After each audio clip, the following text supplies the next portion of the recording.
ஒருங்கிணைந்த சுவிசேஷம். எழுதியவர்கள் மத்தேயு, மார்க்கு, லூக்கா, யோவான். தொகுத்து வாசிப்பவர் உங்கள் அன்பு சகோதரன் என்.எஸ். ஆசீர்வாதம். அதிகாரம் 11. இயேசுவானவர் செய்த முதல் அற்புதம். பின்பு இயேசு ஆவியானவருடைய பலத்தினாலே கலிலேயாவுக்கு திரும்பி போனார்.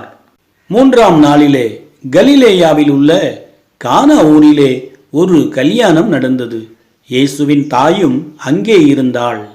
இயேசுவும் அவருடைய சீசரும் அந்த கல்யாணத்திற்கு அழைக்கப்பட்டிருந்தார்கள். திராட்சரசம் குறைவுபட்ட போது இயேசுவின் தாய் அவரை நோக்கி, அவர்களுக்கு திராட்சரசம் இல்லை என்றாள். அதற்கு இயேசு, ஸ்திரியே, எனக்கும் உனக்கும் என்ன? என் வேளை இன்னும் வரவில்லை என்றார். அவருடைய தாய் வேலைக்காரரை நோக்கி, அவர் உங்களுக்கு என்ன சொல்லுகிறாரோ அதன்படி செய்யுங்கள் என்றாள். யூதர்கள் தங்களை சுத்திகரிக்கும் முறைமையின்படியே ஒவ்வொன்று 2-3 குடம் தண்ணீர் கொள்ளத்தக்க 6 கற்சாடிகள் அங்கே வைத்திருந்தது. இயேசு வேலைக்காரரை நோக்கி, ஜாடிகளிலே தண்ணீர் நிரப்புங்கள் என்றார். அவர்கள் அவைகளை நிறைய நிரப்பினார்கள். அவர் அவர்களை நோக்கி, நீங்கள் இப்பொழுது மொண்டு பந்தி விசாரிப்புக்காரனிடத்தில் கொண்டு போங்கள் என்றார். அவர்கள் கொண்டு போனார்கள். அந்த திராட்சரசம் எங்கே இருந்து வந்ததென்று தண்ணீரை மொண்ட வேலைக்காரருக்கு தெரிந்ததே அன்றி பந்தி விசாரிப்புக்காரனுக்கு தெரியாததினால் அவன் திராட்சரசமாய் மாறின தண்ணீரை ருசி பார்த்தபோது மணவாளனை அழைத்து, எந்த மனுஷனும் முன்பு நல்ல திராட்சரசத்தை கொடுத்து ஜனங்கள் திருப்தி அடைந்த பின்பு ருசி குறைந்ததை கொடுப்பான். நீரோ நல்ல ரசத்தை இதுவரைக்கும் வைத்திருந்தீரே என்றான். இவ்விதமாக இயேசு இந்த முதலாம் அற்புதத்தை கலிலேயாவில் உள்ள கானா ஊரிலே செய்து தம்முடைய மகிமையை வெளிப்படுத்தினார். அவருடைய சீசர்கள் அவரிடத்தில் விசுவாசம் வைத்தார்கள். அதன் பின்பு அவரும் அவருடைய தாயாரும் அவருடைய சகோதரரும் அவருடைய சீசரும் கப்பர்நகூமுக்கு போய் அங்கே சில நாள் தங்கினார்கள். இவைகளுக்கு பின்பு இயேசுவும் அவருடைய சீசரும் யூதேயா தேசத்துக்கு வந்தார்கள். அங்கே அவர் அவர்களோடே சஞ்சரித்து ஞானஸ்நானம் கொடுத்து வந்தார். சாலிம் ஊருக்கு சமீபமான ஐனோன் என்னும் இடத்திலே தண்ணீர் மிகுதியாயிருந்தபடியினால் யோவானும் அங்கே ஞானஸ்நானம் கொடுத்து வந்தான். ஜனங்கள் அவனிடத்தில் வந்து ஞானஸ்நானம் பெற்றார்கள். அக்காலத்தில் யோவான் காவலில் வைக்கப்படவில்லை. அப்பொழுது யோவானுடைய சீசரில் சிலருக்கும் யூதருக்கும் சுத்திகரிப்பை குறித்து வாக்குவாதம் உண்டாயிற்று. அவர்கள் யோவானிடத்தில் வந்து, ரபி, உம்முடனே கூட யோர்தானுக்கு அக்கறையில் ஒருவர் இருந்தாரே, அவரை குறித்து நீரும் சாட்சி கொடுத்தீரே. இதோ அவர் ஞான ஸ்நானம் கொடுக்கிறார், எல்லாரும் அவரிடத்தில் போகிறார்கள் என்றார்கள். யோவான் பிரதியுத்தரமாக, பரலோகத்திலிருந்து ஒருவனுக்கு கொடுக்கப்பட்டால் ஒழிய அவன் ஒன்றையும் பெற்றுக்கொள்ள மாட்டான். நான் கிறிஸ்துவல்ல, அவருக்கு முன்னாக அனுப்பப்பட்டவன் என்று நான் சொன்னதற்கு நீங்களே சாட்சிகள். மணவாட்டியை உடையவனே மணவாளன். மணவாளனுடைய தோழனோ அருகே நின்று அவருடைய சொல்லை கேட்கிறவனாய் மணவாளனுடைய சத்தத்தை குறித்து மிகவும் சந்தோஷப்படுகிறான். இந்த சந்தோஷம் இப்பொழுது எனக்கு சம்பூர்ணமாயிற்று. அவர் பெருகவும் நான் சிறுகவும் வேண்டும். உன்னதத்திலிருந்து வருகிறவர், எல்லாரிலும் மேலானவர், பூமியிலிருந்து உண்டானவன், பூமியின் தன்மை உள்ளவனாயிருந்து பூமிக்கடுத்தவைகளை பேசுகிறான். பரலோகத்திலிருந்து வருகிறவர், எல்லாரிலும் மேலானவர். தாம் கண்டதையும் கேட்டதையும் சாட்சியாக சொல்லுகிறார். அவருடைய சாட்சியை ஒருவனும் ஏற்றுக்கொள்ளுகிறதில்லை. அவருடைய சாட்சியை ஏற்றுக்கொள்ளுகிறவன் தேவன் சத்தியமுள்ளவர் என்று முத்திரை போட்டு நிச்சயப்படுத்துகிறான். தேவனால் அனுப்பப்பட்டவர் தேவனுடைய வார்த்தைகளை பேசுகிறார். தேவன் அவருக்கு தமது ஆவியை அளவில்லாமல் கொடுத்திருக்கிறார். பிதாவானவர் குமாரனில் அன்பாயிருந்து எல்லாவற்றையும் அவர் கையில் ஒப்பு கொடுத்திருக்கிறார். குமாரனிடத்தில் விசுவாசமாயிருக்கிறவன் நித்திய ஜீவனை உடையவனாயிருக்கிறான். குமாரனை விசுவாசியாதவனோ ஜீவனை காண்பதில்லை, தேவனுடைய கோபம் அவன் மேல் நிலை நிற்கும் என்றான். அதிகாரம் 12. இயேசுவானவர் சமாரியா ஸ்திரியோடு உரையாடுதல். யோவானை பார்க்கிலும் இயேசு அநேகம் பேரை சீசராக்கி ஞானஸ்நானம் கொடுக்கிறார் என்று பரிசேயர் கேள்விப்பட்டதாக கர்த்தர் அறிந்தபோது யூதேயாவை விட்டு மறுபடியும் கலிலேயாவுக்கு போனார். இயேசு தாமே ஞானஸ்நானம் கொடுக்கவில்லை, அவருடைய சீசர்கள் கொடுத்தார்கள். அவர் சமாரியா நாட்டின் வழியாய் போக வேண்டியதாய் இருந்தபடியால் யாக்கோப்பு தன் குமாரனாகிய யோசேப்புக்கு கொடுத்த நிலத்துக்கு அருகே இருந்த சமாரியாவில் உள்ள சீகார் எனப்பட்ட ஊருக்கு வந்தார்.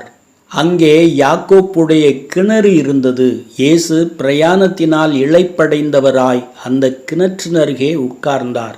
அப்பொழுது ஏறக்குறைய 6ஆம் மணி வேளையாயிருந்தது. அவருடைய சீசர்கள் போஜன பதார்த்தங்களை கொள்ளும்படி ஊருக்குள்ளே போயிருந்தார்கள். அப்பொழுது சமாரியா நாட்டாளாகிய ஒரு ஸ்திரீ தண்ணீர் மொள்ள வந்தாள். இயேசு அவளை நோக்கி, தாகத்துக்கு தா என்றார்.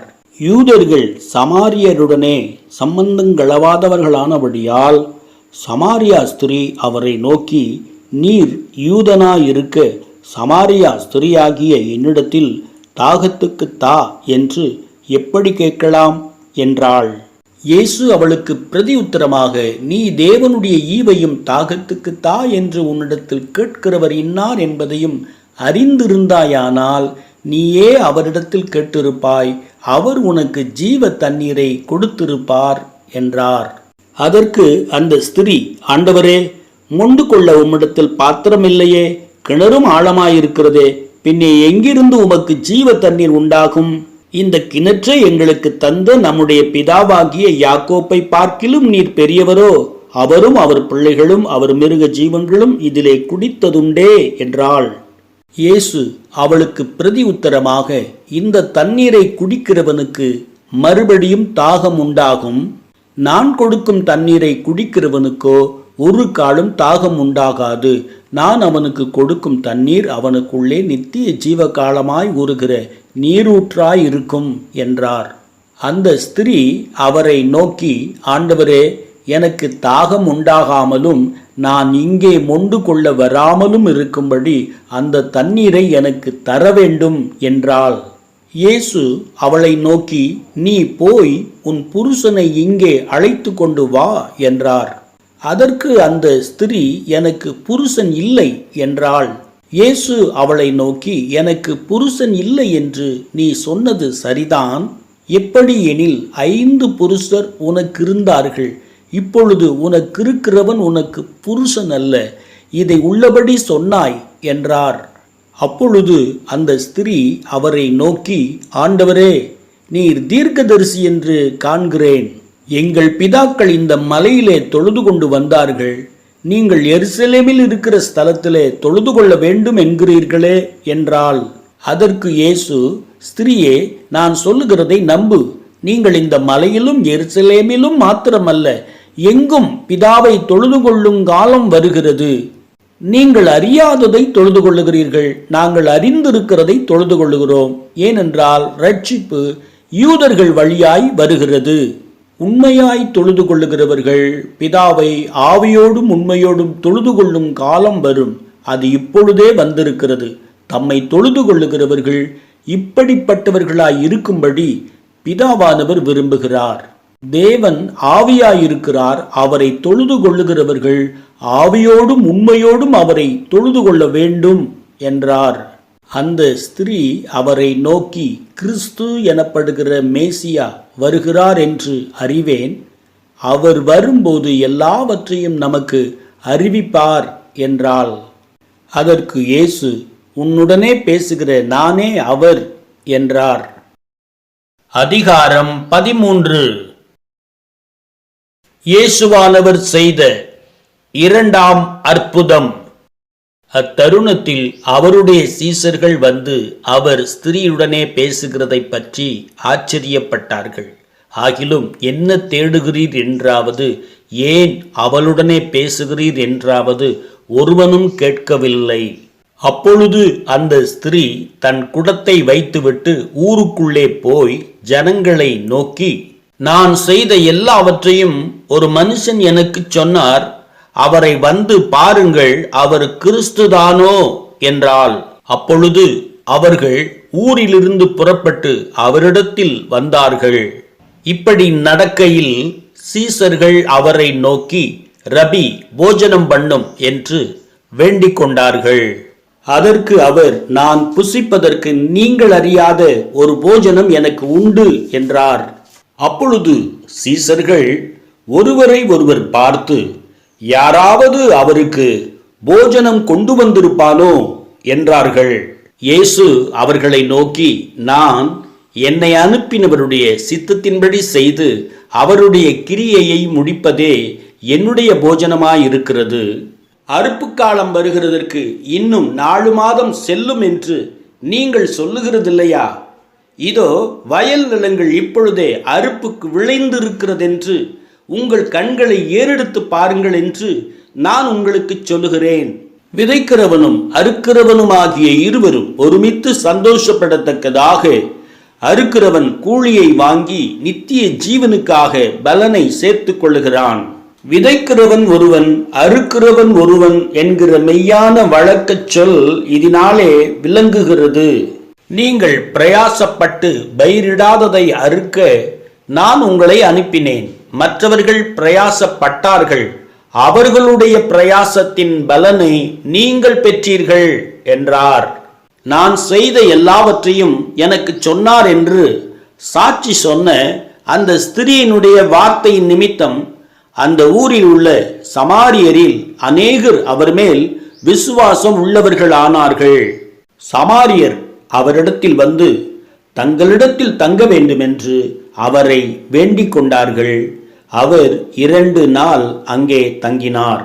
அப்பொழுது அவருடைய உபதேசத்தின் நிமித்தம் இன்னும் அநேகம் பேர் விசுவாசித்து அந்த ஸ்திரியை நோக்கி, உன் சொல்லின் நிமித்தம் அல்ல, அவருடைய உபதேசத்தை நாங்களே கேட்டு அவர் மெய்யாய் கிறிஸ்துவாகிய உலக இரட்சகர் என்று அறிந்து விசுவாசிக்கிறோம் என்றார்கள்.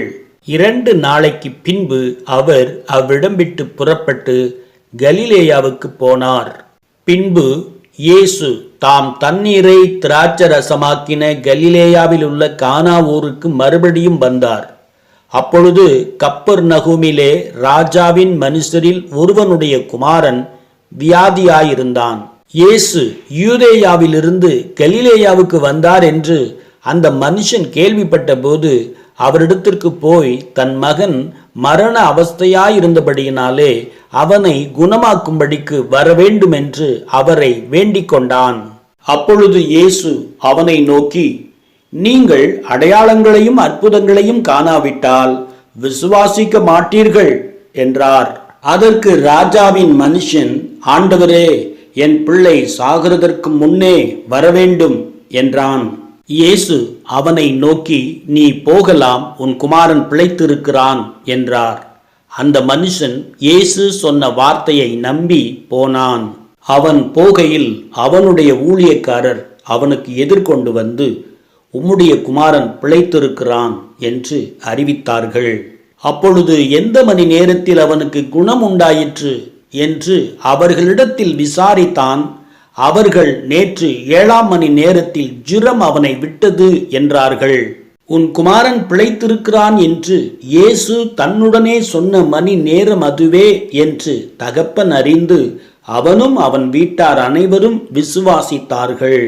இயேசு யூதேயாவிலிருந்து கலிலேயாவுக்கு திரும்பி வந்த பின்பு இது அவர் செய்த 2ஆம் அற்புதம்.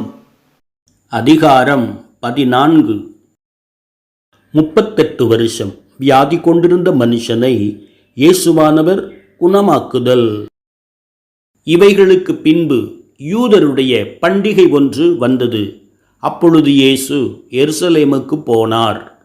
எபிரேய பாஷையிலே பெதஸ்தா என்னப்பட்ட ஒரு குளம் எருசலேமில் ஆட்டு வாசலின் அருகே இருக்கிறது. அதற்கு 5 மண்டபங்கள் உண்டு. அவைகளிலே குருடர், சப்பானிகள், சோம்பின உறுப்புடையவர்கள் முதலான வியாதிக்காரர் அநேகர் படுத்திருந்து தண்ணீர் எப்பொழுது கலங்கும் என்று காத்து கொண்டிருப்பார்கள். ஏனெனில் சில சமயங்களிலே தேவதூதன் ஒருவன் அந்த குளத்தில் இறங்கி தண்ணீரை கலக்குவான். தண்ணீர் கலங்கின பின்பு யார் முந்தி அதில் இறங்குவானோ அவன் எப்பேற்பட்ட வியாதியஸ்தனாயிருந்தாலும் சொஸ்தமாவான். 38 வருஷம் வியாதி கொண்டிருந்த ஒரு மனுஷன் அங்கே இருந்தான். படுத்திருந்த அவனை இயேசு கண்டு அவன் வெகு காலமாய் வியாதிஸ்தனென்று அறிந்து அவனை நோக்கி, சொஸ்தமாக வேண்டுமென்று விரும்புகிறாயா என்று கேட்டார். அதற்கு வியாதிஸ்தன், ஆண்டவரே, தண்ணீர் கலக்கப்படும் போது என்னை குளத்தில் கொண்டு போய் விடுகிறதற்கு ஒருவரும் இல்லை. நான் போகிறதற்குள்ளே வேறொருவன் எனக்கு முந்தி இறங்கி விடுகிறான் என்றான். இயேசு அவனை நோக்கி, எழுந்திரு, உன் படுக்கையை எடுத்துக்கொண்டு நட என்றார். உடனே அந்த மனுஷன் சொஸ்தமாகி தன் படுக்கையை எடுத்துக்கொண்டு நடந்து போனான். அந்த நாள் ஓய்வு நாளாயிருந்தது. ஆதலால் யூதர்கள் குணமாக்கப்பட்டவனை நோக்கி, இது ஓய்வு நாளாயிருக்கிறதே, படுக்கையை எடுத்துக்கொண்டு போகிறது உனக்கு நியாயமல்ல என்றார்கள். அவன் அவர்களுக்கு பிரதியுத்தரமாக, என்னை சொஸ்தமாக்கினவர் உன் படுக்கையை எடுத்துக்கொண்டு நடவென்று எனக்கு சொன்னார் என்றான். அதற்கு அவர்கள், உன் படுக்கையை எடுத்துக்கொண்டு நடவென்று உன்னுடனே சொன்ன மனுஷன் யார் என்று அவனிடத்தில் கேட்டார்கள். சொஸ்தமாக்கப்பட்டவன் அவர் இன்னார் என்று அறியவில்லை. அவ்விடத்தில் ஜனங்கள் கூட்டமாயிருந்தபடியினால் இயேசு விலகியிருந்தார். அதற்கு பின்பு இயேசு அவனை தேவாலயத்திலே கண்டு, இதோ நீ சொஸ்தமானாய், அதிக கேடானதொன்றும் உனக்கு வராதபடி இனி பாவஞ்செய்யாதே என்றார். அந்த மனுஷன் போய் தன்னை சொஸ்தமாக்கினவர் இயேசு என்று யூதர்களுக்கு அறிவித்தான். இயேசு இவைகளை ஓய்வு நாளில் செய்தபடியால் யூதர்கள் அவரை துன்பப்படுத்தி அவரை கொலை செய்ய வகை தேடினார்கள். இயேசு அவர்களை நோக்கி, என் பிதா இதுவரைக்கும் கிரியை செய்து வருகிறார், நானும் கிரியை செய்து வருகிறேன் என்றார். அவர் ஓய்வு நாள் கட்டளையை மீறினதும் அல்லாமல் தேவனை தம்முடைய சொந்த பிதா என்று சொல்லி தம்மை தேவனுக்கு சமமாக்கினபடியினாலே யூதர்கள் அவரை கொலை செய்யும்படி அதிகமாய் வகை தேடினார்கள். அப்பொழுது இயேசு அவர்களை நோக்கி, மெய்யாகவே மெய்யாகவே நான் உங்களுக்கு சொல்லுகிறேன், பிதாவானவர் செய்ய குமாரன் காண்கிறது எதுவோ அதையே அன்றி வேறொன்றையும் தாமாய் செய்ய மாட்டார். அவர் எவைகளை செய்கிறாரோ அவைகளை குமாரனும் அந்தப்படியே செய்கிறார். பிதாவானவர் குமாரனிடத்தில் அன்பாயிருந்து தாம் செய்கிறவைகளையெல்லாம் அவருக்கு காண்பிக்கிறார். நீங்கள் ஆச்சரியப்படத்தக்கதாக இவைகளை பார்க்கிலும் பெரிதான கிரியைகளையும் அவருக்கு காண்பிப்பார். பிதாவானவர் மரித்தோரை எழுப்பி உயிர்ப்பிக்கிறது போல குமாரனும் தமக்கு சித்தமானவர்களை உயிர்ப்பிக்கிறார். அன்றியும் பிதாவை கனம் பண்ணுகிறது போல எல்லாரும் குமாரனையும் கனம் பண்ணும்படிக்கு பிதாவானவர் தாமே ஒருவருக்கும் நியாய தீர்ப்பு செய்யாமல் நியாய தீர்ப்பு செய்யும் அதிகாரம் முழுவதையும் குமாரனுக்கு ஒப்பு கொடுத்திருக்கிறார். குமாரனை கனம் பண்ணாதவன் அவரை அனுப்பின பிதாவையும் கனம் பண்ணாதவனாய் இருக்கிறான். என் வசனத்தை கேட்டு என்னை அனுப்பினவரை விசுவாசிக்கிறவனுக்கு நித்திய ஜீவன் உண்டு. அவன் ஆக்கினை தீர்ப்புக்குட்படாமல் மரணத்தை விட்டு நீங்கி ஜீவனுக்குட்பட்டிருக்கிறான் என்று மெய்யாகவே மெய்யாகவே உங்களுக்கு சொல்லுகிறேன். மரித்தோர் தேவகுமாரனுடைய சத்தத்தை கேட்கும் காலம் வரும், அது இப்பொழுதே வந்திருக்கிறது. அதை கேட்கிறவர்கள் பிழைப்பார்கள் என்று மெய்யாகவே மெய்யாகவே உங்களுக்கு சொல்லுகிறேன். ஏனெனில் பிதாவானவர் தம்மில் தாமே ஜீவனுடையவராயிருக்கிறது போல குமாரனும் தம்மில் தாமே ஜீவனுடையவராயிருக்கும்படி அருள் செய்திருக்கிறார். அவர் மனுஷகுமாரனாயிருக்கிறபடியால் நியாய தீர்ப்பு செய்யும்படிக்கு அதிகாரத்தையும் அவருக்கு கொடுத்திருக்கிறார். இதை குறித்து நீங்கள் ஆச்சரியப்பட வேண்டாம். ஏனென்றால் பிரேத குழிகளில் உள்ள அனைவரும் அவருடைய சத்தத்தை கேட்கும் காலம் வரும். அப்பொழுது நன்மை செய்தவர்கள் ஜீவனை அடையும்படி எழுந்திருக்கிறவர்களாகவும் தீமை செய்தவர்கள் ஆக்கினையை அடையும்படி எழுந்திருக்கிறவர்களாகவும் புறப்படுவார்கள். நான் என் சுயமாய் ஒன்றும் செய்கிறதில்லை, நான் கேட்கிறபடியே நியாயந்தீர்க்கிறேன். எனக்கு சித்தமானதை நான் தேடாமல் என்னை அனுப்பின பிதாவுக்கு சித்தமானதையே நான் தேடுகிறபடியால் என் தீர்ப்பு நீதியாயிருக்கிறது. என்னை குறித்து நானே சாட்சி கொடுத்தால் என் சாட்சி மெய்யாயிராது. என்னை குறித்து சாட்சி கொடுக்கிறவர் வேறொருவர் இருக்கிறார். அவர் என்னை குறித்து கொடுக்கிற சாட்சி மெய்யான சாட்சி என்று அறிந்திருக்கிறேன். நீங்கள் யோவானிடத்தில் ஆள் அனுப்பி விசாரித்தீர்கள். அவன் சத்தியத்திற்கு சாட்சி கொடுத்தான். நான் ஏற்றுக்கொள்ளுகிற சாட்சி மனுஷருடைய சாட்சி அல்ல. நீங்கள் ரட்சிக்கப்படுவதற்காகவே இவைகளை சொல்லுகிறேன். அவன் எரிந்து பிரகாசிக்கிற விளக்காயிருந்தான். நீங்களும் சில காலம் அவன் வெளிச்சத்திலே களிகூற மனதாயிருந்தீர்கள். யோவானுடைய சாட்சியை பார்க்கிலும் மேன்மையான சாட்சி எனக்கு உண்டு. அதென்னவெனில், நான் நிறைவேற்றும்படிக்கு பிதாவானவர் எனக்கு கற்பித்ததும் நான் செய்து வருகிறதுமான கிரியைகளே பிதா என்னை அனுப்பினார் என்று என்னை குறித்து சாட்சி கொடுக்கிறது.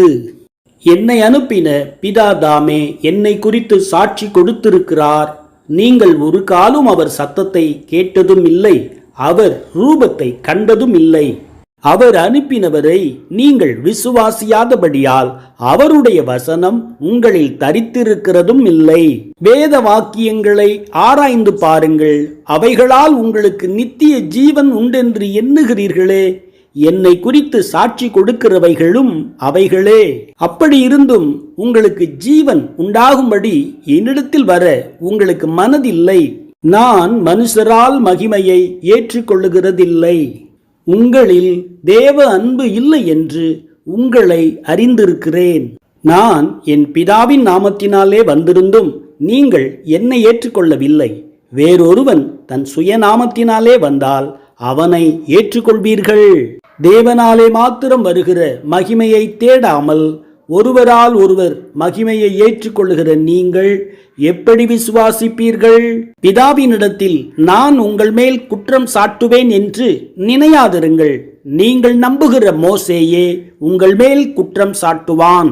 நீங்கள் மோசேயை விசுவாசித்தீர்களானால் என்னையும் விசுவாசிப்பீர்கள். அவன் என்னை குறித்து எழுதியிருக்கிறானே. அவன் எழுதின வாக்கியங்களை நீங்கள் விசுவாசியாமல் இருந்தால் நான் சொல்லுகிற வசனங்களை எப்படி விசுவாசிப்பீர்கள் என்றார். அதிகாரம் 15.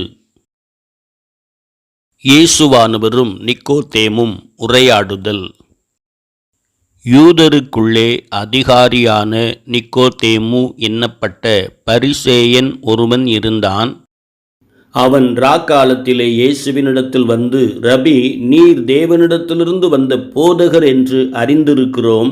ஏனெனில் ஒருவனும் தன்னுடனே தேவன் இராவிட்டால் நீர் செய்கிற இப்படிப்பட்ட அற்புதங்களை செய்ய மாட்டான் என்றான். இயேசு அவனுக்கு பிரதி உத்தரமாக, ஒருவன் மறுபடியும் பிறவாவிட்டால் தேவனுடைய ராஜ்யத்தை காணமாட்டான் என்று மெய்யாகவே மெய்யாகவே உனக்கு சொல்லுகிறேன் என்றார். அதற்கு நிக்கோதேமு, ஒரு மனுஷன் முதிர் வயதாயிருக்கையில் எப்படி பிறப்பான்? அவன் தன் தாயின் கர்ப்பத்தில் இரண்டாந்தரம் பிரவேசித்து பிறக்கக்கூடுமோ என்றான். இயேசு பிரதி உத்தரமாக, ஒருவன் ஜலத்தினாலும் ஆவியினாலும் பிறவாவிட்டால் தேவனுடைய ராஜ்யத்தில் பிரவேசிக்க மாட்டான் என்று மெய்யாகவே மெய்யாகவே உனக்கு சொல்லுகிறேன். மாமிசத்தினால் பிறப்பது மாமிசமாயிருக்கும், ஆவியினால் பிறப்பது ஆவியாயிருக்கும்.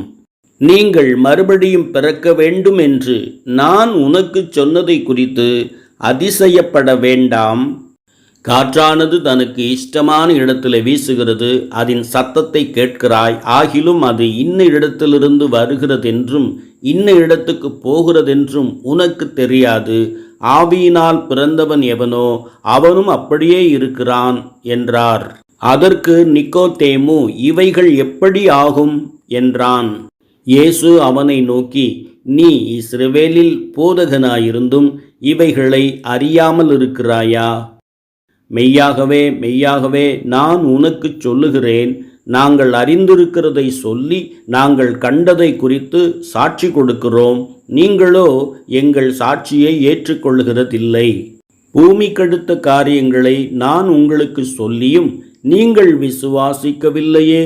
பரம காரியங்களை உங்களுக்கு சொல்வேனானால் எப்படி விசுவாசிப்பீர்கள்? பரலோகத்திலிருந்து இறங்கினவரும் பரலோகத்தில் இருக்கிறவருமான மனுஷகுமாரனே அல்லாமல் பரலோகத்துக்கு ஏறினவன் ஒருவனும் இல்லை. சர்ப்பமானது மோசேயினால் வனாந்தரத்திலே உயர்த்தப்பட்டது போல மனுஷகுமாரனும் தன்னை விசுவாசிக்கிறவன் எவனோ அவன் கெட்டுப்போகாமல் நித்திய ஜீவனை அடையும்படிக்கு உயர்த்தப்பட வேண்டும். தேவன் தம்முடைய ஒரே பேரான குமாரனை விசுவாசிக்கிறவன் எவனோ அவன் கெட்டுப்போகாமல் நித்திய ஜீவனை அடையும்படிக்கு அவரை தந்தருளி இவ்வளவாய் உலகத்தில் அன்பு கூர்ந்தார். உலகத்தை ஆக்கினைக்குள்ளாக தீர்க்கும்படி தேவன் தம்முடைய குமாரனை உலகத்தில் அனுப்பாமல் அவராலே உலகம் ரட்சிக்கப்படுவதற்காகவே அவரை அனுப்பினார். அவரை விசுவாசிக்கிறவன் ஆக்கினைக்குள்ளாக தீர்க்கப்படான்.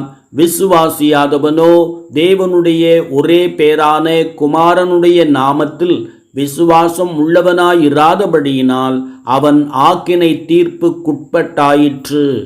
ஒளியானது உலகத்திலே வந்திருந்தும் மனுஷருடைய கிரியைகள் பொல்லாதவைகளாயிருக்கிறபடியினால் அவர்கள் ஒளியை பார்க்கிலும் இருளை விரும்புவதே அந்த ஆக்கினை தீர்ப்புக்கு காரணமாயிருக்கிறது. பொல்லாங்கு செய்கிற எவனும் ஒளியை பகைக்கிறான், தன் கிரியைகள் கண்டிக்கப்படாதபடிக்கு ஒளியினிடத்தில் வராதிருக்கிறான். சத்தியத்தின்படி செய்கிறவனோ தன் கிரியைகள் தேவனுக்குள்ளாய் செய்யப்படுகிறதென்று வெளியாகும்படிக்கு ஒளியினிடத்தில் வருகிறான் என்றார்.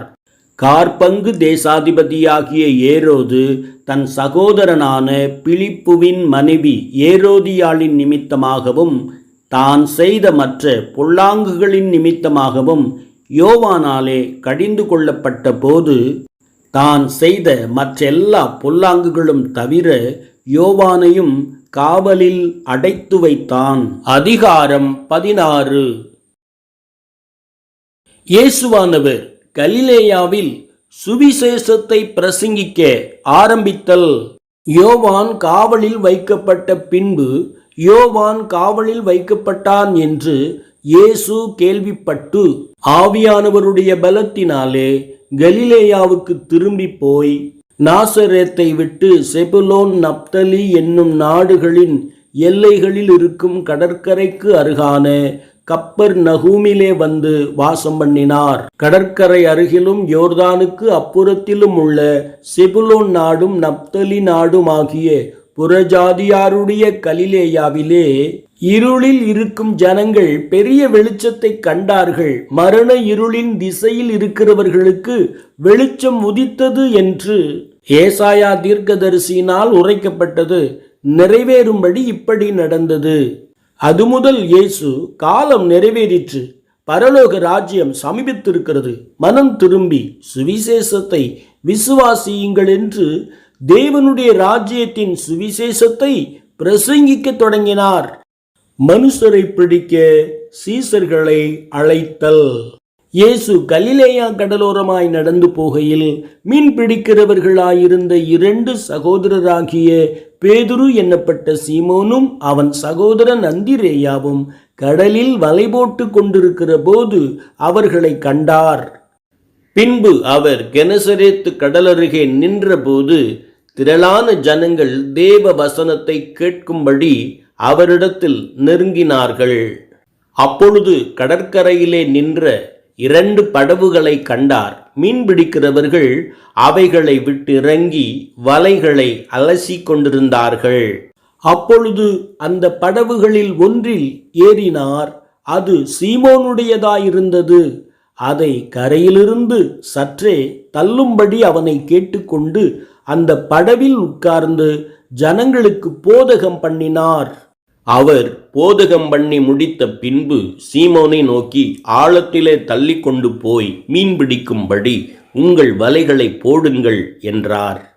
அதற்கு சீமோன், ஐயரே, முழுவதும் நாங்கள் பிரயாசப்பட்டும் ஒன்றும் அகப்படவில்லை.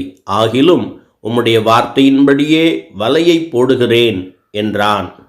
அந்தப்படியே அவர்கள் செய்து தங்கள் வலை கிழிந்து போகத்தக்கதாக மிகுதியான மீன்களை பிடித்தார்கள். அப்பொழுது மற்ற படவிலிருந்த கூட்டாளிகள் வந்து தங்களுக்கு உதவி செய்யும்படிக்கு சைகை காட்டினார்கள். அவர்கள் வந்து 2 படவுகளும் அமிழத்தக்கதாக நிரப்பினார்கள். சீமோன் பேதுரு அதைக் கண்டு இயேசுவின் பாதத்தில் விழுந்து, ஆண்டவரே, நான் பாவியான மனுஷன், நீர் என்னை விட்டு போக வேண்டும் என்றான். அவர்கள் திரளான மீன்களை பிடித்ததின் நிமித்தம் அவனுக்கும் அவனோடு கூட இருந்த யாவருக்கும் பிரமிப்புண்டானபடியினால் அப்படி சொன்னான். சீமோனுக்கு கூட்டாளிகளான செபதேயுவின் குமாரராகிய யாக்கோப்பும் யோவானும் அந்தப்படியே பிரமித்தார்கள். அப்பொழுது இயேசு சீமோனை நோக்கி, பயப்படாதே, இது முதல் நீ மனுஷரை பிடிக்கிறவனாயிருப்பாய். என் பின்னே வாருங்கள், உங்களை மனுஷரை பிடிக்கிறவர்களாக்குவேன் என்றார். உடனே அவர்கள் படவுகளை கரையிலே கொண்டு போய் நிறுத்தி தங்கள் வலைகள் எல்லாவற்றையும் விட்டு அவருக்கு பின் சென்றார்கள். அவர் அவ்விடம் விட்டு சற்று அப்புறம் போனபோது செபதேயுவின் மகன் யாக்கோப்பும் அவன் சகோதரன் யோவானும் தங்கள் தகப்பன் செபதேயுடனே படவிலிருந்து தங்கள் வலைகளை பழுது பார்த்து கொண்டிருக்கிறதைக் கண்டு உடனே அவர்களையும் அழைத்தார். அப்பொழுது அவர்கள் தங்கள் படவையும் தங்கள் தகப்பனாகிய செபதேயுவை கூலியாட்களோடு படவிலே விட்டு அவருக்கு பின் சென்றார்கள். அதிகாரம் 17.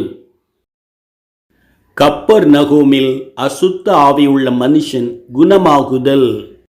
பின்பு அவர்கள் கலிலேயாவில் உள்ள கப்பர்நகூம் பட்டணத்திற்கு போனார்கள். உடனே அவர் ஓய்வு நாளில் ஜெப ஆலயத்திலே பிரவேசித்து ஜனங்களுக்கு போதகம் பண்ணினார். அவர் வேதபாரகரைப் போல போதியாமல் அதிகாரமுடையவராய் அவர்களுக்கு போதித்தார். அவருடைய வசனம் அதிகாரம் உள்ளதாயிருந்தபடியால் போதகத்தை குறித்து ஜனங்கள் ஆச்சரியப்பட்டார்கள். அவர்களுடைய ஜெப ஆலயத்திலே அசுத்த ஆவி உள்ள ஒரு மனுஷன் இருந்தான். அவன், ஐயோ, நசரேயனாகிய இயேசுவே, எங்களுக்கும் உமக்கும் என்ன? எங்களை கெடுக்கவா வந்தீர்? உம்மை இன்னார் என்று அறிவேன், நீர் தேவனுடைய பரிசுத்தர் என்று உரத்த சத்தமிட்டான். அதற்கு இயேசு, நீ பேசாமல் இவனை விட்டு புறப்பட்டு போ என்று அதை அதற்றினார். உடனே அந்த பிசாசு அவனை ஜனங்களின் நடுவே விழ தள்ளி அலைக்கழித்து மிகுந்த சத்தமிட்டு அவனுக்கு ஒரு சேதமும் செய்யாமல் அவனை விட்டு போய்விட்டது. எல்லாரும் ஆச்சரியப்பட்டு, இது என்ன வார்த்தையோ? இந்த புதிய உபதேசம் எப்படிப்பட்டது? இவர் அதிகாரத்தோடும் வல்லமையோடும் அசுத்த ஆவிகளுக்கும் கட்டளையிடுகிறார். அவைகள் இவருக்கு கீழ்ப்படிந்து புறப்பட்டு போகிறதே என்று தங்களுக்குள்ளே ஒருவரோடு ஒருவர் பேசிக்கொண்டார்கள். அது முதல் அவருடைய கீர்த்தி கலிலேயா நாடெங்கும் பிரசித்தமாகி சுற்றிலும் இருக்கிற தேசமெங்கும் பரம்பிற்று. அவர்களுடைய ஜெப ஆலயங்களில் அவர் உபதேசித்து எல்லாராலும் புகழப்பட்டார். அவருடைய கீர்த்தி சுற்றிலும் இருந்த நாடுகளிலுள்ள இடங்களிலெல்லாம் பிரசித்தமாயிற்று. பேதுருவின் மாமியார் உட்பட அநேகர் குணமாகுதல். உடனே அவர்கள் ஜெப ஆலயத்தை விட்டு புறப்பட்டு யாக்கோப்போடும் யோவானோடும் கூட சீமோன் அந்திரேயா என்பவர்களுடைய வீட்டில் பிரவேசித்தார்கள். சீமோனுடைய மாமி கடுஞ்சுரமாய் கிடந்தாள். அவளுக்காக அவரை வேண்டிக் கொண்டார்கள். அவர் அவளை கண்டு கிட்ட போய் குனிந்து நின்று அவள் கையை பிடித்து ஜுரம் நீங்கும்படி கட்டளையிட்டு அவளை தூக்கிவிட்டார். உடனே ஜுரம் அவளை விட்டு நீங்கிற்று. அப்பொழுது அவள் எழுந்திருந்து அவர்களுக்கு பணிவிடை செய்தாள். சாயங்காலமாகி சூரியன் அஸ்தமித்த போது ஜனங்கள் எல்லாரும் தங்களுக்குள்ளே பல பல வியாதிகளால் வருத்தப்படுகிற அநேகரையும் பிசாசு பிடித்திருந்த அநேகரையும் அவரிடத்தில் கொண்டு வந்தார்கள். பட்டணத்தார் எல்லாரும் வீட்டு வாசலுக்கு முன்பாக கூடி வந்தார்கள். பலவிதமான வியாதிகளினால் உபத்திரவப்பட்டிருந்த ஒவ்வொருவர் மேலும் அவர் தம்முடைய கைகளை வைத்து அவர்களை சுஸ்தமாக்கினார். அவர் அந்த பிசாசுகளை தமது வார்த்தையினாலே துரத்திவிட்டார். பிசாசுகளும் நீர் தேவனுடைய குமாரனாகிய கிறிஸ்து என்று சத்தமிட்டு அநேகரை விட்டு புறப்பட்டது. அந்த பிசாசுகள் தம்மை கிறிஸ்து என்று அறிந்திருந்தபடியால் அவைகள் பேசுகிறதற்கு அவர் இடங்கொடுக்கவில்லை. அவைகளை அவர் அதற்றினார். அவர்தாமே நம்முடைய பலவீனங்களை ஏற்றுக்கொண்டு நம்முடைய நோய்களை சுமந்தார் என்று ஏசாயா தீர்க்கதரிசியினால் உரைக்கப்பட்டது நிறைவேறும்படி இப்படி நடந்தது. இயேசுவானவர் கலிலேயா நாடெங்கும் ஊழியம் செய்தல். அவர் அதிகாலையில் இருட்டோடே எழுந்து உதயமான போது புறப்பட்டு வனாந்தரமான ஓரிடத்திற்கு போய் அங்கே ஜெபம் பண்ணினார்.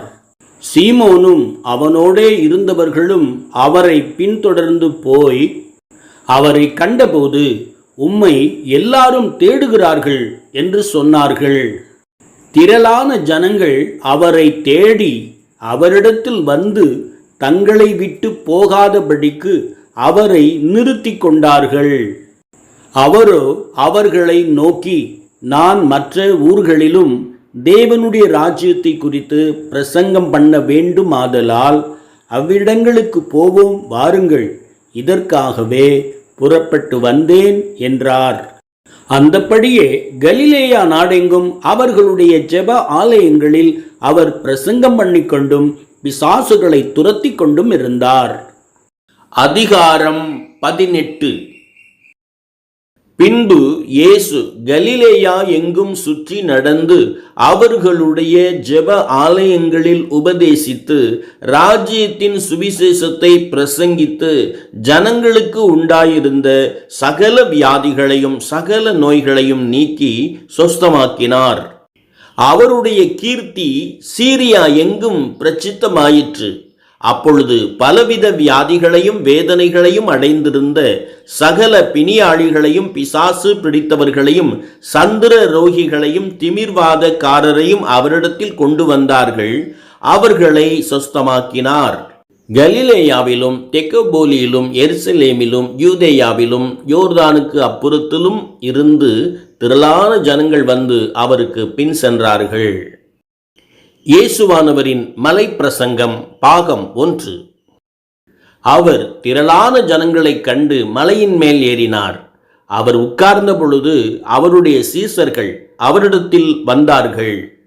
அப்பொழுது அவர் தமது வாயை திறந்து அவர்களுக்கு உபதேசித்து சொன்னது என்னவென்றால், ஆவியில் எளிமை உள்ளவர்கள் பாக்கியவான்கள், பரலோக ராஜ்யம் அவர்களுடையது. துயரப்படுகிறவர்கள் பாக்கியவான்கள், அவர்கள் ஆறுதல் அடைவார்கள். சாந்த குணமுள்ளவர்கள் பாக்கியவான்கள், அவர்கள் பூமியை சுதந்தரித்துக் கொள்வார்கள். நீதியின் மேல் பசிதாகம் உள்ளவர்கள் பாக்கியவான்கள், அவர்கள் திருப்தி அடைவார்கள். இரக்கம் உள்ளவர்கள் பாக்கியவான்கள், அவர்கள் இரக்கம் பெறுவார்கள். இருதயத்தில் சுத்தமுள்ளவர்கள் பாக்கியவான்கள், அவர்கள் தேவனை தரிசிப்பார்கள். சமாதானம் பண்ணுகிறவர்கள் பாக்கியவான்கள், அவர்கள் தேவனுடைய புத்திரர் எண்ணப்படுவார்கள். நீதியின் நிமித்தம் துன்பப்படுகிறவர்கள் பாக்கியவான்கள், பரலோக ராஜ்யம் அவர்களுடையது. மனுஷகுமாரன் நிமித்தமாக ஜனங்கள் உங்களை பகைத்து உங்களை புறம்பாக்கி உங்களை நிந்தித்து துன்பப்படுத்தி பலவித தீமையான மொழிகளையும் உங்கள் பேரில் பொய்யாய் சொல்லி உங்கள் நாமத்தை பொல்லாததென்று தள்ளிவிடும்போது நீங்கள் பாக்கியவான்களாய் இருப்பீர்கள்.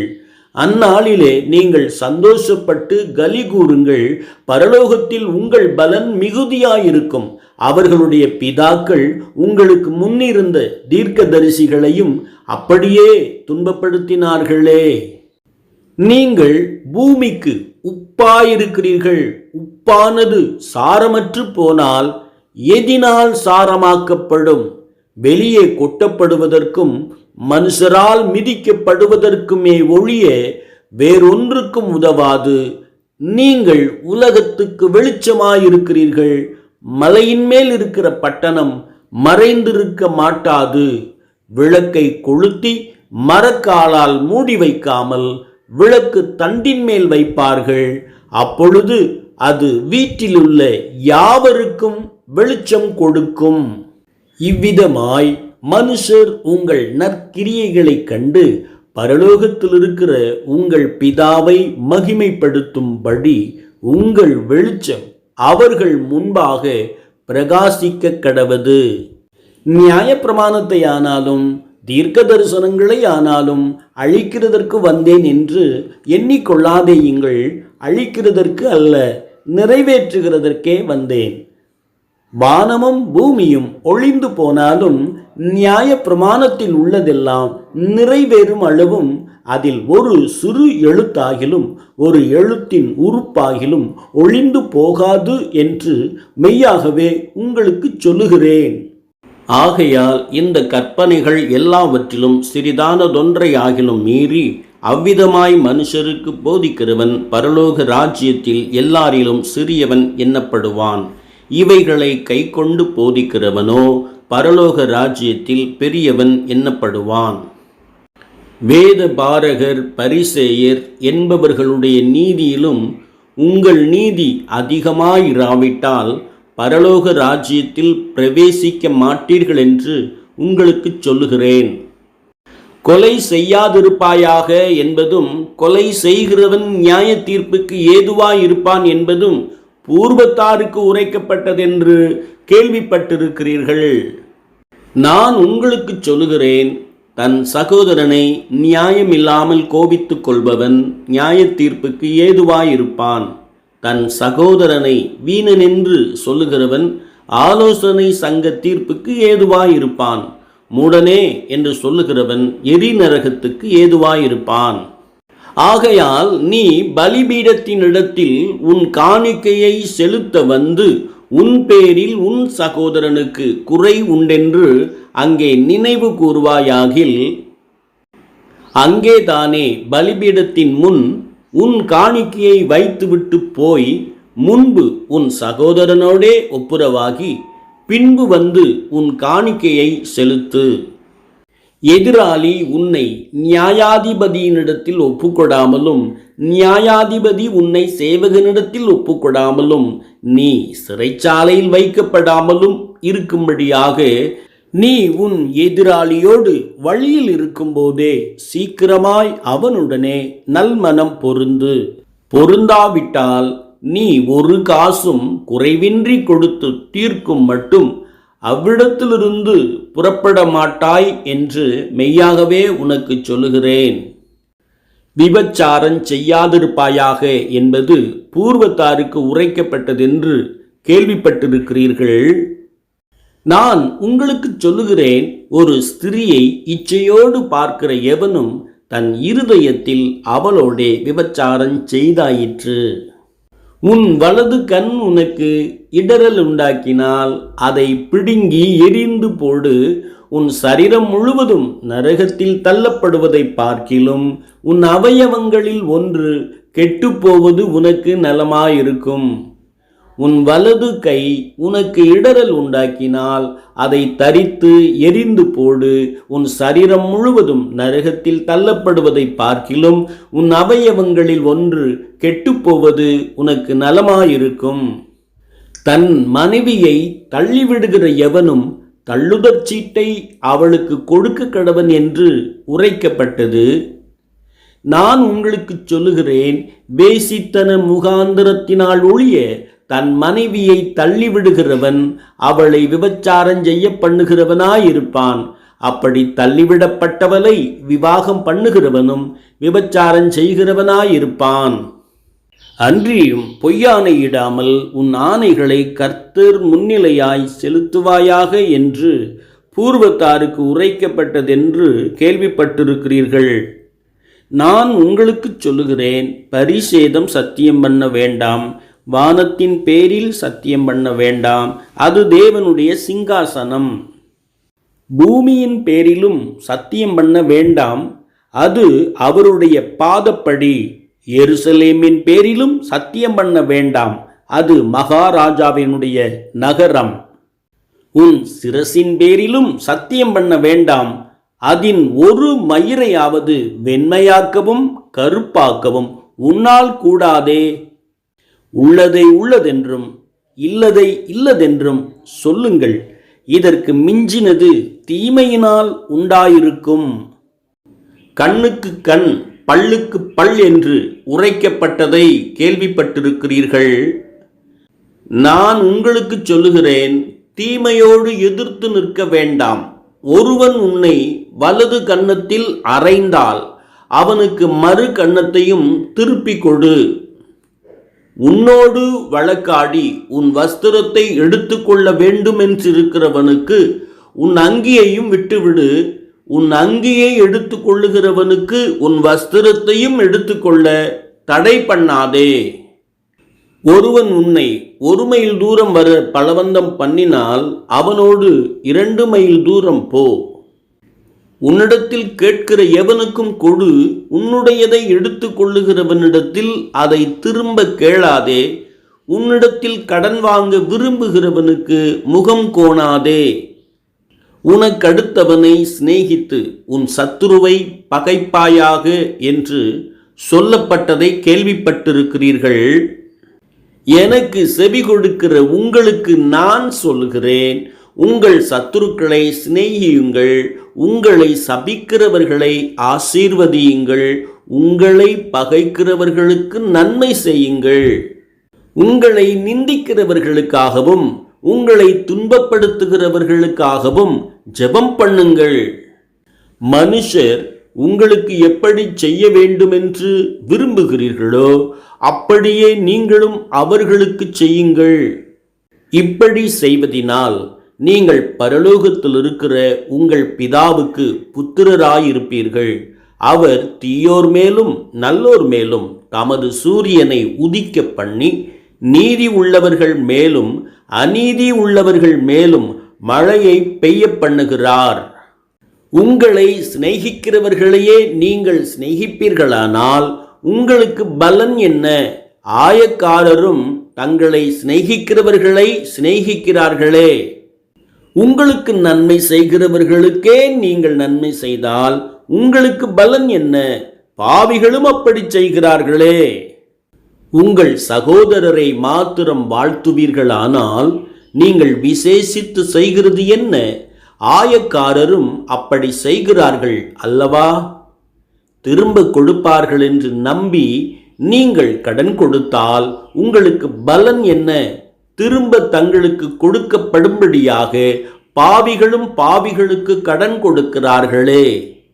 உங்கள் சத்துருக்களை சிநேகியுங்கள், நன்மை செய்யுங்கள், கைமாறு கருதாமல் கடன் கொடுங்கள், அப்பொழுது உங்கள் பலன் மிகுதியாயிருக்கும்.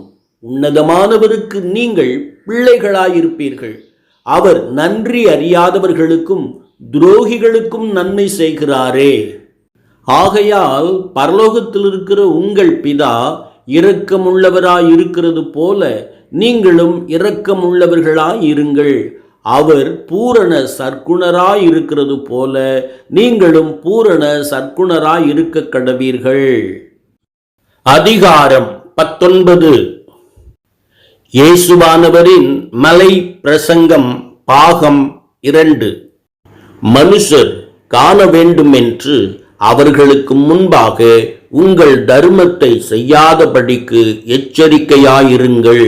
செய்தால் பரலோகத்தில் இருக்கிற உங்கள் பிதாவினிடத்தில் உங்களுக்கு பலன் இல்லை. ஆகையால் நீ தர்மம் செய்யும்போது மனுஷரால் புகழப்படுவதற்கு மாயக்காரர் ஆலயங்களிலும் வீதிகளிலும் செய்வது போல உனக்கு முன்பாக தாரை ஊதுவியாதே. அவர்கள் தங்கள் பலனை அடைந்து தீர்ந்ததென்று மெய்யாகவே உங்களுக்கு சொல்லுகிறேன். நீயோ தர்மம் செய்யும்போது உன் தர்மம் அந்தரங்கமாயிருப்பதற்கு உன் வலது கை செய்கிறதை உன் இடது கை அறியாதிருக்க கடவது. அப்பொழுது அந்தரங்கத்தில் பார்க்கிற உன் பிதா தாமே உனக்கு வெளியரங்கமாய் பலனளிப்பார். அன்றியும் நீ ஜெபம் பண்ணும்போது மாயக்காரரை போலிருக்க வேண்டாம். மனுஷர் காணும்படியாக அவர்கள் ஜெப ஆலயங்களிலும் வீதிகளின் சந்திகளிலும் நின்று ஜெபம் பண்ண விரும்புகிறார்கள். அவர்கள் தங்கள் பலனை அடைந்து தீர்ந்ததென்று மெய்யாகவே உங்களுக்கு சொல்லுகிறேன். நீயோ ஜெபம் பண்ணும்போது உன் அறை வீட்டுக்குள் பிரவேசித்து உன் கதவை பூட்டி அந்தரங்கத்தில் இருக்கிற உன் பிதாவை நோக்கி ஜெபம் பண்ணு. அப்பொழுது அந்தரங்கத்தில் பார்க்கிற உன் பிதா வெளியரங்கமாய் உனக்கு பலன் அளிப்பார். அன்றியும் நீங்கள் ஜெபம் பண்ணும்போது அஞ்ஞானிகளைப் போல வீண் வார்த்தைகளை அலப்பாதேயுங்கள். அவர்கள் அதிக வசனிப்பினால் தங்கள் ஜெபம் கேட்கப்படும் என்று நினைக்கிறார்கள். அவர்களைப் போல நீங்கள் செய்யாதிருங்கள். உங்கள் பிதாவை நோக்கி நீங்கள் வேண்டிக் கொள்ளுகிறதற்கு முன்னமே உங்களுக்கு இன்னது தேவை என்று அவர் அறிந்திருக்கிறார். நீங்கள் உபவாசிக்கும் போது மாயக்காரரை போல முகவாடலாயிராதேயுங்கள். அவர்கள் உபவாசிக்கிறதை மனுஷர் காணும் பொருட்டாக தங்கள் முகங்களை வாட பண்ணுகிறார்கள். அவர்கள் தங்கள் பலனை அடைந்து தீர்ந்ததென்று மெய்யாகவே உங்களுக்கு சொல்லுகிறேன். நீயோ உபவாசிக்கும் போது அந்த உபவாசம் மனுஷர்களுக்கு காணப்படாமல் அந்தரங்கத்தில் இருக்கிற உன் பிதாவுக்கே காணப்படும்படியாக உன் தலைக்கு எண்ணெய் பூசி உன் முகத்தை கழுவு. அப்பொழுது அந்தரங்கத்தில் பார்க்கிற உன் பிதா உனக்கு வெளியரங்கமாய் பலனளிப்பார். பூமியிலே உங்களுக்கு பொக்கிஷங்களை சேர்த்து வைக்க வேண்டாம். இங்கே பூச்சியும் துருவும் அவைகளை கெடுக்கும். இங்கே திருடரும் கன்னமிட்டு திருடுவார்கள். உங்களுக்கு உள்ளவைகளை விற்று பிச்சை கொடுங்கள். பழமையாய் போகாத பணப்பைகளையும் குறையாத பொக்கிஷங்களையும் பரலோகத்திலே உங்களுக்கு சம்பாதித்து சேர்த்து வையுங்கள். அங்கே பூச்சியாவது துருவாவது கெடுக்கிறதும் இல்லை. அங்கே திருடர் கன்னமிட்டு திருட அணுகுகிறதும் இல்லை. உங்கள் பொக்கிஷம் எங்கே இருக்கிறதோ அங்கே உங்கள் இருதயமும் இருக்கும். கண்ணானது சரீரத்தின் விளக்காயிருக்கிறது. உன் கண் தெளிவாயிருந்தால் உன் சரீரம் முழுவதும் வெளிச்சமாயிருக்கும். உன் கண் கெட்டதாயிருந்தால் உன் சரீரம் முழுவதும் இருளாயிருக்கும். இப்படி உன்னிலுள்ள வெளிச்சம் இருளாயிருந்தால் அவ்விருள் எவ்வளவு அதிகமாயிருக்கும். ஆகையால் உன்னில் உள்ள வெளிச்சம் இருளாகாதபடிக்கு எச்சரிக்கையாயிரு. உன் சரீரம் ஒரு புறத்திலும் இருளடைந்திராமல் முழுவதும் வெளிச்சமாயிருந்தால் ஒரு விளக்கு தன் பிரகாசத்தினாலே உனக்கு வெளிச்சம் கொடுக்கிறது போல உன் சரீரம் முழுவதும் வெளிச்சமாயிருக்கும். இரண்டு எஜமான்களுக்கு ஊழியம் செய்ய ஒருவனாலும் கூடாது. எந்த ஊழியக்காரனும் ஒருவனை பகைத்து மற்றவனை சிநேகிப்பான், அல்லது ஒருவனை பற்றி கொண்டு மற்றவனை அசட்டை பண்ணுவான். தேவனுக்கும் உலக பொருளுக்கும் ஊழியம் செய்ய உங்களாலே கூடாது. ஆகையால் எண்ணத்தை உண்போம், எண்ணத்தை குடிப்போம் என்று உங்கள் ஜீவனுக்காகவும், எண்ணத்தை உடுப்போம் என்று உங்கள் சரீரத்துக்காகவும் கவலைப்படாதிருங்கள் என்று உங்களுக்கு சொல்கிறேன். ஆகாரத்தை பார்க்கிலும் ஜீவனும், உடையை பார்க்கிலும் சரீரமும் விசேஷித்தவைகளாயிருக்கிறது அல்லவா? காகங்களையும் மற்ற ஆகாயத்து பட்சிகளையும் கவனித்து பாருங்கள். அவைகள் விதைக்கிறதும் இல்லை, அறுக்கிறதும் இல்லை, சேர்த்து வைக்கிறதற்கு அவைகளுக்கு பண்டக சாலையும் இல்லை, களஞ்சியமும் இல்லை. இல்லாவிட்டாலும் அவைகளையும் உங்கள் பரமபிதா பிழைப்பூட்டுகிறார். பறவைகளை பார்க்கிலும் நீங்கள் எவ்வளவோ விசேஷித்தவர்களாயிருக்கிறீர்கள் அல்லவா? கவலைப்படுகிறதினாலே உங்களில் எவன் தன் சரீர அளவோடு ஒரு முழத்தை கூட்டுவான்? மிகவும் அற்பமான காரியம் முதலாய் உங்களால் செய்யக்கூடாதிருக்க மற்றவைகளுக்காக நீங்கள் கவலைப்படுகிறதென்ன? உடைக்காகவும் நீங்கள் கவலைப்படுகிறதென்ன? காட்டு புஷ்பங்கள் எப்படி வளருகிறது என்று கவனித்து பாருங்கள். அவைகள் உழைக்கிறதும் இல்லை, நூற்கிறதும் இல்லை. என்றாலும் சாலமோன் முதலாய் தன் சர்வ மகிமையிலும் அவைகளில் ஒன்றை போலாகிலும் உடுத்தி இருந்ததில்லை என்று உங்களுக்கு சொல்கிறேன். இப்படி இருக்க அற்ப விசுவாசிகளே, இன்றைக்கு காட்டிலிருந்து நாளைக்கு அடுப்பிலே போடப்படுகிற காட்டு புல்லுக்கு தேவன் இவ்விதமாக உடுத்துவித்தால் உங்களுக்கு உடுத்துவிப்பது அதிக நிச்சயம் அல்லவா? ஆகையால் எண்ணத்தை உண்போம், எண்ணத்தை குடிப்போம், எண்ணத்தை உடுப்போம் என்று நீங்கள் கேளாமலும் சந்தேகப்படாமலும் கவலைப்படாமலும் இருங்கள். இவைகளையெல்லாம் அஞ்ஞானிகளாகிய உலகத்தார் நாடி தேடுகிறார்கள்.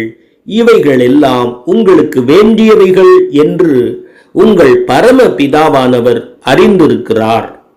முதலாவது தேவனுடைய ராஜ்யத்தையும் அவருடைய நீதியையும் தேடுங்கள். அப்பொழுது இவைகளெல்லாம் உங்களுக்கு கூட கொடுக்கப்படும். ஆகையால் நாளைக்காக கவலைப்படாதிருங்கள். நாளைய தினம் தன்னுடையவைகளுக்காக கவலைப்படும். அந்தந்த நாளுக்கு அதினதின் பாடு போதும். பயப்படாதே சிறு மந்தையே, உங்களுக்கு ராஜ்யத்தை கொடுக்க உங்கள் பிதா பிரியமாயிருக்கிறார். அதிகாரம் 20. இயேசுவானவரின் மலை பிரசங்கம் பாகம் 3. நீங்கள் மற்றவர்களை குற்றவாளிகள் என்று தீர்க்காதிருங்கள், அப்பொழுது நீங்களும் குற்றவாளிகள் என்று தீர்க்கப்படாதிருப்பீர்கள். நீங்கள் மற்றவர்களை ஆக்கினைக்குள்ளாகும்படி தீர்க்காதிருங்கள், அப்பொழுது நீங்களும் ஆக்கினைக்குள்ளாக தீர்க்கப்படாதிருப்பீர்கள். ஏனெனில் நீங்கள் மற்றவர்களை தீர்க்கிற தீர்ப்பின்படியே நீங்களும் தீர்க்கப்படுவீர்கள். விடுதலை பண்ணுங்கள், அப்பொழுது நீங்களும் விடுதலை பண்ணப்படுவீர்கள். கொடுங்கள், அப்பொழுது உங்களுக்கும் கொடுக்கப்படும். அமுக்கி குலுக்கி சரிந்து விழும்படி நன்றாய் அளந்து உங்கள் மடியிலே போடுவார்கள். நீங்கள் மற்றவர்களுக்கு எந்த அளவினால் அளக்கிறீர்களோ அந்த அளவினால் உங்களுக்கும் அளக்கப்படும் என்றார். பின்னும் அவர் ஒரு உவமையை அவர்களுக்கு சொன்னார். குருடனுக்கு குருடன் வழிகாட்ட கூடுமோ? இருவரும் பள்ளத்தில் விழுவார்கள் அல்லவா? சீசன் தன் குருவுக்கு மேற்பட்டவன் அல்ல. தேறினவன் எவனும் தன் குருவை போல் இருப்பான். நீ உன் கண்ணில் இருக்கிற உத்திரத்தை உணராமல் உன் சகோதரன் கண்ணில் இருக்கிற துரும்பை பார்க்கிறதென்ன? இதோ உன் கண்ணில் உத்திரம் இருக்கையில் அதை நீ உணராமல் உன் சகோதரனை நோக்கி, சகோதரனே, நான் உன் கண்ணில் இருக்கும் துரும்பை எடுத்து போடட்டும் என்று நீ சொல்வதெப்படி? மாயக்காரனே, முன்பு உன் கண்ணில் இருக்கிற உத்திரத்தை எடுத்து போடு, பின்பு உன் சகோதரன் கண்ணில் இருக்கிற துரும்பை எடுத்து போட வகை பார்ப்பாய். பரிசுத்தமானதை நாய்களுக்கு கொடாதேயுங்கள், உங்கள் முத்துக்களை பன்றிகள் முன் போடாதேயுங்கள். போட்டால் தங்கள் கால்களால் அவைகளை மிதித்து திரும்பிக் கொண்டு உங்களை பீறி போடும். மேலும் நான் உங்களுக்கு சொல்லுகிறதாவது, கேளுங்கள், அப்பொழுது உங்களுக்கு கொடுக்கப்படும். தேடுங்கள், அப்பொழுது கண்டடைவீர்கள். தட்டுங்கள், அப்பொழுது உங்களுக்கு திறக்கப்படும். ஏனென்றால் கேட்கிறவன் எவனும் பெற்றுக்கொள்ளுகிறான், தேடுகிறவன் கண்டடைகிறான், தட்டுகிறவனுக்கு திறக்கப்படும். உங்களில் தகப்பனாயிருக்கிற எந்த ஒரு மனுஷனானாலும் தன்னிடத்தில் அப்பத்தை கேட்கிற தன் மகனுக்கு கல்லை கொடுப்பானா? மீனை கேட்டால் அவனுக்கு மீனுக்கு பதிலாய் பாம்பை கொடுப்பானா? அல்லது முட்டையை கேட்டால் அவனுக்கு தேளை கொடுப்பானா? ஆகையால் பொல்லாதவர்களாகிய நீங்கள் உங்கள் பிள்ளைகளுக்கு நல்ல ஈவுகளை கொடுக்க அறிந்திருக்கும் போது பரலோகத்தில் இருக்கிற உங்கள் பரம பிதாவானவர் தம்மிடத்தில் வேண்டிக் கொள்ளுகிறவர்களுக்கு பரிசுத்த ஆவியையும் நன்மையானவைகளையும் கொடுப்பது அதிக நிச்சயம் அல்லவா? கள்ள தீர்க்கதரிசிகளுக்கு எச்சரிக்கையாயிருங்கள். அவர்கள் ஆட்டுத்தோலை போர்த்து கொண்டு உங்களிடத்தில் வருவார்கள், உள்ளத்திலோ அவர்கள் பட்சிக்கிற ஓநாய்கள். அவர்களுடைய கனிகளினாலே அவர்களை அறிவீர்கள். முட்செடிகளில் திராட்சை பழங்களையும் முட்பூண்டுகளில் அத்திப் பழங்களையும் பறிக்கிறார்களா? அப்படியே நல்ல மரமெல்லாம் நல்ல கனிகளை கொடுக்கும், கெட்ட மரமோ கெட்ட கனிகளை கொடுக்கும். நல்ல மரமானது கெட்ட கனிகளை கொடுக்க மாட்டாது, கெட்ட மரமானது நல்ல கனிகளை கொடுக்க மாட்டாது. அந்தந்த மரம் அதன் கனியினால் அறியப்படும். நல்ல கனி கொடாத மரமெல்லாம் வெட்டுண்டு அக்கினியிலே போடப்படும். முட்செடிகளில் அத்திப்பழங்களை பறிக்கிறதும் இல்லை, நெருஞ்சி செடியில் திராட்சை பழங்களை பறிக்கிறதும் இல்லை. ஆதலால் அவர்களுடைய கனிகளினாலே அவர்களை அறிவீர்கள். நல்ல மனுஷன் தன் இருதயமாகிய நல்ல பொக்கிஷத்தில் இருந்து நல்லதை எடுத்து காட்டுகிறான். பொல்லாத மனுஷன் தன் இருதயமாகிய பொல்லாத பொக்கிஷத்தில் இருந்து பொல்லாததை எடுத்து காட்டுகிறான். இருதயத்தின் நிறைவினால் அவனவன் வாய் பேசும். என்னை ஆண்டவரே ஆண்டவரே என்று நீங்கள் சொல்லியும் நான் சொல்லுகிறபடி நீங்கள் செய்யாமற் போகிறது என்ன? பரலோகத்தில் இருக்கிற என் பிதாவின் சித்தத்தின்படி செய்கிறவனே பரலோக ராஜ்யத்தில் பிரவேசிப்பானே அல்லாமல் என்னை நோக்கி கர்த்தாவே கர்த்தாவே என்று சொல்லுகிறவன் அதில் பிரவேசிப்பதில்லை. அந்நாளில் அநேகர் என்னை நோக்கி கர்த்தாவே கர்த்தாவே உமது நாமத்தினாலே தீர்க்க தரிசனம் உரைத்தோம் அல்லவா, உமது நாமத்தினாலே பிசாசுகளை துரத்தினோம் அல்லவா, உமது நாமத்தினாலே அநேக அற்புதங்களை செய்தோம் அல்லவா என்பார்கள். அப்பொழுது நான் ஒரு காலம் உங்களை அறியவில்லை, அக்கிரம செய்கைக்காரரே என்னை விட்டு அகன்று போங்கள் என்று அவர்களுக்கு சொல்லுவேன். ஆகையால் என்னிடத்தில் வந்து நான் சொல்லிய என் வார்த்தைகளை கேட்டு இவைகளின்படி செய்கிறவன் யாருக்கு ஒப்பாயிருக்கிறான் என்று உங்களுக்கு காண்பிப்பேன். ஆழமாய் தோண்டி கற்பாறையின் மேல் அஸ்திபாரம் போட்டு கன்மலையின் மேல் தன் வீட்டை கட்டின புத்தியுள்ள மனுஷனுக்கு ஒப்பாயிருக்கிறான். பெருமழை சொரிந்து பெரு வெள்ளம் வந்து காற்று அடித்து நீரோட்டம் அந்த வீட்டின் மேல் மோதியும் அது விழவில்லை, அதை அசைக்க கூட முடியாமற் போயிற்று. ஏனென்றால் அது கன்மலையின் மேல் அஸ்திபாரம் போடப்பட்டிருந்தது. நான் சொல்லிய என் வார்த்தைகளை கேட்டும் இவைகளின்படி செய்யாதிருக்கிறவன் எவனோ அவன் அஸ்திபாரம் இல்லாமல் தன் வீட்டை மணலின் மேல் கட்டின புத்தியில்லாத மனுஷனுக்கு ஒப்பாயிருக்கிறான். பெருமழை சொரிந்து பெருவெள்ளம் வந்து காற்று அடித்து நீரோட்டம் அந்த வீட்டின் மேல் மோதின போது அது விழுந்தது, விழுந்து முழுவதும் அழிந்தது என்றார். இயேசு இந்த வார்த்தைகளை சொல்லி முடித்த போது அவர் வேதபாரகரை போல் போதியாமல் அதிகாரமுடையவராய் அவர்களுக்கு போதித்தபடியால் ஜனங்கள் அவருடைய போதகத்தை குறித்து ஆச்சரியப்பட்டார்கள்.